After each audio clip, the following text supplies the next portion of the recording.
हाय हाय, परमात्मा की वाणी है भाई। सतगुरु बिन काहू न पाया ज्ञाना, जो थोथा बुझ छड़े किसाना।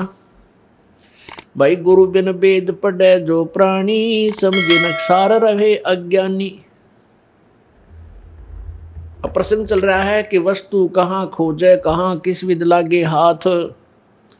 एक पलक में पाइयो, भेदी लीजिए साथ। एक समय एक गांव में एक साहूकार रहता था, और उस साहूकार ने अपना धन अपने ही जमीन में, अपने ही बाउंड्री में दबा रखा था। अपने घर में ही नीचे गहरा दबा रखा था, और उसके विषय में अपनी बही में, एक बुक होती थी पहले, बही बोला करते उसको, वो कोरी कापी जिसको कहते हैं ना, प्लेन पेपर की एक नोटबुक सी होती थी, बही बोलते थे उसको। अब बही अब भी है गांव में साहूकारों के पास, जैसे डायरी समझ लो, आजकल डायरी बन गई। तो उस बही में लिख रखा था कि धन मैंने ऐसे ऐसे दबा रखे। अपने पुत्रों को कहा करता, बेटा मेरी मृत्यु के बाद चिंता मत करियो, मैंने धन बहुत दाब रखा है, और इस नोटबुक में लिख रखा है, वही में, और उसको समझकर प्राप्त कर लियो। अब समय आ गया, उसके पिताजी की मृत्यु होगी। मृत्यु होने के बाद पिताजी का अंतिम संस्कार करने के उपरांत उन बच्चों ने सोचा भी पिताजी ने बही में लिख रखा था, वो धन बहुत है, देखते हैं। उस बही में लिखा हुआ था, उस नोटबुक में लिखा था कि कोई भी महीना लीजिए कि जेठ उतरते की चतुर्दशी की रात्रि के 12 बजे इतना धन मंदिर के गुंबद में दबा रखे। क्या लिख रखा था कि जेठ उतरते की चतुर्दशी, यानी चांदनी रात, चांदनी चतुर्दशी सुदी, जिसमें रात्रि में चंद्रमा निकलता है, रात्रि के 12 बजे, और मंदिर के गुम्मज में इतना पैसा दबा रखे। उस साहूकार ने अपने ही आंगन में एक मंदिर बनवा रखा था, और उस मंदिर का ऊपर गुम्मज बना हुआ था, पूजा करते थे उसमें। तो उनके पुत्रों ने बही को पढ़ा, उस नोटबुक में लेख पढ़ा, और रात्रि के समय 12 बजे वो मंदिर का गुम्बद फोड़ दिया, ताकि इसमें धन दाब रखा पिताजी। तो वो धन उसमें था नहीं, वो मंदिर फोड़ दिया, गुम्बद फोड़ दिया, पैसा पाया नहीं। अब बड़े हताश हुए, और गांव वाले कहने लगे, रहे निकम्मों, तुम्हारे पिताजी ने तो ऐसा बढ़िया मंदिर बनवाया था, नास्तिकों तुमने क्यों तोड़ दिया मंदिर।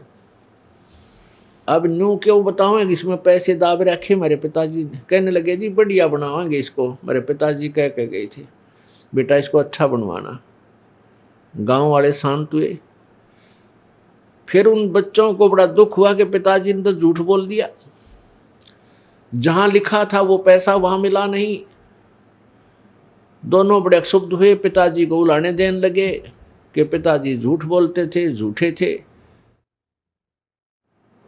एक दिन उनका चाचा जी आ गया, कोई नाते में उनके पिता का मित्र था, वो वहां आ गया।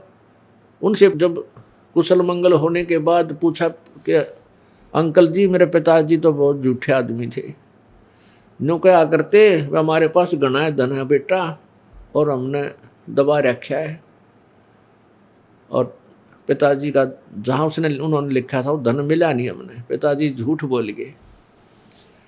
तो उनका अंकल जो था, उनके पिताजी का मित्र, वो कहने लगा, भाई वो नोटबुक मुझे दिखाओ, वो बही मुझे दिखाओ। उसने पढ़ कर देखा कि जेठ उतरते की जेठ उतरते की चतुर्दशी यानी सुदी चतुर्दशी 14 और रात्रि के 12 बजे मंदिर के गुम्बज में इतना धन दाब रखे। तो वो समझ गया तुरंत, कहने लगा बेटा यो मंदिर का गुम्बज उतना ही बनाओ, वैसा ही बनाओ, बड़ा छोटा मत करियो, और धन बताऊंगा मैं तुम्हारे को। और उसमें 1 महीना शेष था, वह जेठ उतरते की 14 में, और 1 महीने के बाद आऊंगा मैं जेठ उतरते की 14 ने, ये मंदिर तैयार कर दो इतने। उन्होंने मंदिर तैयार कर दिया, वो गुम्बज न्यू का न्यू। उस दिन आकर के रात्रि के समय उनके अंकल ने, उस ताऊ जी ने, चाचे ने बताया कि जहां चंद्रमा के प्रकाश से मंदिर के गुम्बज की छाया उनके आंगन में जहां थी, उसको निशान लगा दिया कि यहां खोदो। अब वहां रात में खोदा तो धन जो का तो मिल गया। तो ये संत जो हैं ये गुम्बज फोड़नीय हैं, इनको अपने सदग्रंथों का ज्ञान हुआ नहीं और सब ने बकवाद गढ़ रखी है। अब इस दास को परमात्मा ने इतनी बुद्धि दी कि हमने वो स्थान ढूंढ लिया जहाँ यो खजाना था। ये सांकेतिक शब्द हैं, वो सांकेतिक शब्द थे कि जेठ उतरते की 14 रात्रि के 12 बजे और मंदिर के गुम्बज में इतने रुपये दबा रखे।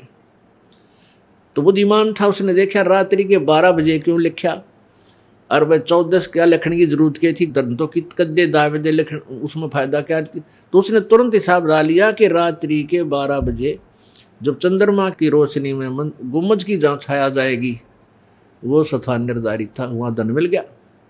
तो ऐसे है, वस्तु कहाँ खोजे कहाँ, और किसी भी दिलागे हाथ, एक पलक में पाइयो, भेदी ले लो साथ।